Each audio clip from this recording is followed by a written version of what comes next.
போங்க. ஏன்னா இது வந்து நம்மளுக்கு பரிகாரம் தான். பரிகாரம்னா ஒரு வழிபாடு. நம்ம இன்னும் இப்போ நாங்கள் இந்துக்கள், நாங்கள் இந்து கோயிலுக்கு மட்டும் தான் போவோம் அப்படிங்கிறது இல்லை. பள்ளிவாசலில் எல்லா குழந்தைகளுமே, என் பையன்லாம் நான் பள்ளிவாசலில் போய் தான் மந்திரிப்பேன்.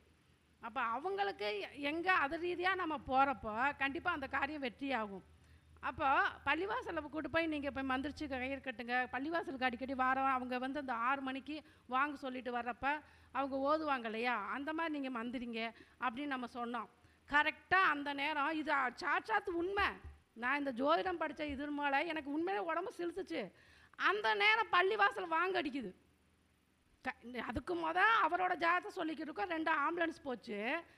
அந்த பள்ளிவாசலில் போய் மந்திரிங்க நான் சொல்லிக்கிட்டு இருக்கேன். அல்லா கோயில் இங்கே இல்லை, அது எங்கேயோ உள்ளே இருக்குது. அந்த சவுண்ட் இங்கே கேட்குது. சார் கொஞ்சம் நோட் பண்ணுங்கள். இதை மட்டும் நான் சொன்னேன். ஏன்னா கெட்டதை வந்து நம்ம ஆம்புலன்ஸ் போகுது இப்போ நோட் பண்ணுங்கன்னு சொன்னால் பயந்துக்குவாங்க.